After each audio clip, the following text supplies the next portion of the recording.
Right now, opponents of Wisconsin's Governor Scott Walker have launched a massive grassroots effort to force a recall election next year.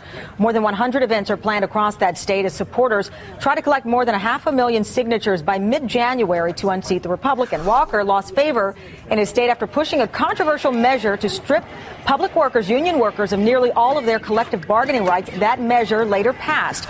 Organizers have 60 days to gather more than 540,000 signatures. If successful, it would be only the third recall election for a governor to be held in our nation's history. Meantime, Walker is not sitting by. He is fighting back with a new round of campaign ads. I'm committed to working together to create more jobs, to improve our schools, and to protect our seniors. You know, Wisconsin's best days are yet to come. It won't happen overnight, but we are on our way. Graham Zielinski is with the Democratic Party of Wisconsin. Graham, thanks for your time. Hey, thanks for having me. Absolutely. So as I mentioned, 60 days to get 540,000 signatures. How's it going? Well, we started at right after the stroke of midnight tonight, all over the state, from places big and small. People couldn't wait to get Scott Walker and his lieutenant governor, Rebecca Kleefisch, out of office. We've already collected thousands of signatures. We expect a lot more. It's a high hill ahead of us, but we think there's a huge appetite. Yeah, you need to get about 9,000 a day, so that is a high hill. Are you optimistic? More than that. What are you thinking?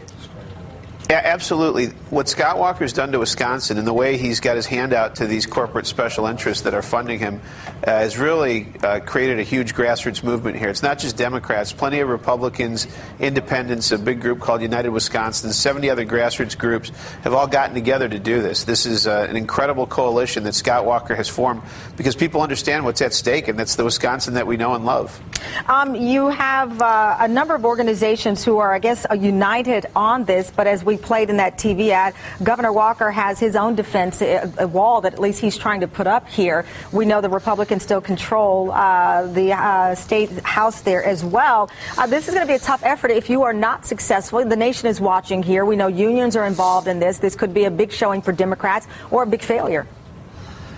Well, Scott Walker has his hand out right now to raise unregulated, sleazy corporate cash. His party here has engaged in such dirty tricks. They're doing anything to stop this recall effort. What do you mean by that? I can't let you just say that. What do you mean by that? Dirty tricks. Well, they're threatening to destroy recall petitions. They're trying to intimidate recall workers. In this spring, they ran phony Democrats to extend the recall elections. Scott Walker essentially recalled himself. A Republican supporter of his triggered his recall early so he could raise unregulated corporate cash. They hired violent out-of-felons from out of state to collect recall signatures against Democrats in the spring. The Government Accountability Board here, the nonpartisan arm, has found hundreds, if not thousands, of instances of illegal activity on the Republican side. And Scott Walker himself was tape recorded admitting that he would use dirty tricks and deceit to deceive elected Wisconsin legislators to come and do what he wants. So this is a guy who got kicked out of Marquette University's elections for dirty tricks, and it starts at the top with their dirty tricks. We're not going to let him intimidate him. We're going to force his recall. All right, Graham, we'll see what happens. You've got 60 days for this. We greatly appreciate your time. Thanks, Graham. Thanks so much. Sure.